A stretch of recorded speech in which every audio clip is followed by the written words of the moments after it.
एक महत्त्वाची बातमी आहे। यवतमाळमधील मोदींच्या सभास्थळी राहुल गांधींचे स्टिकर्स असलेल्या खुर्च्या पाहायला मिळतात। हे आपण खुर्च्या बघतोय।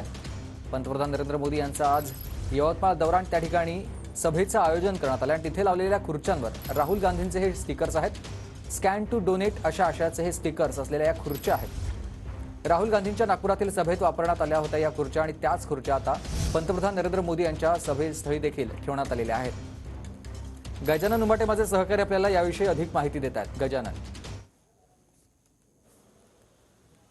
नक्कीच यवतमाळमध्ये आज पंतप्रधान नरेंद्र मोदी यांची सभा आहे आणि आतापर्यंतचा सर्वात मोठा मंडप म्हणजे जवळपास 9 लाख स्क्वेअर फूटपेक्षा जास्त मोठा मंडप या ठिकाणी आहेत।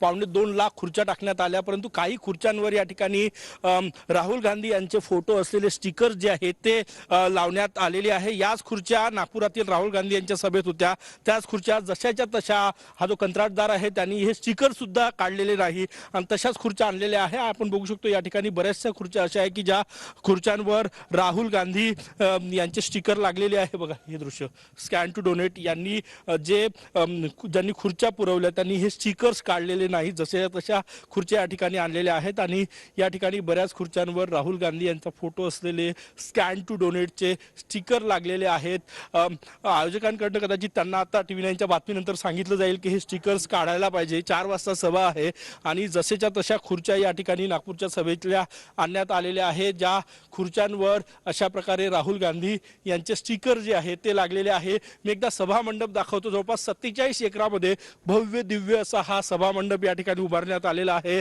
2.25 लाख खुर्च्या या ठिकाणी टाकण्यात आलेल्या आहे। जवळपास 2 लाख महिलांना या मेळाव्यासाठी आणण्याचं आयोजन आहे, परंतु काही खुर्च्यांवर अशा प्रकारे राहुल गांधी यांचे स्टिकर जे आहे ते या ठिकाणी दिसतात। आपण हे दृश्य या ठिकाणी बघतो। बघा भव्य दिव्य असा हा सभा मंडप आहे। 2.25 लाख। सगळ्यात महत्त्वाचं म्हणजे आगामी लोकसभा निवडणुकीच्या पार्श्वभूमीवर फक्त यवतमाळ वाशिमच नाही तर विदर्भातल्या 10ही लोकसभा मतदारसंघासाठी अत्यंत महत्त्वाचा हा महिला मेळावा आहे। महिला मतदारांना डोळ्यासमोर ठेवून भाजपने महायुतीचं आयोजन केलेलं आहे। तर प्रचार मात्र राहुल गांधींचा होतोय। धन्यवाद तुम्ही दिलेल्या सविस्तर माहितीसाठी।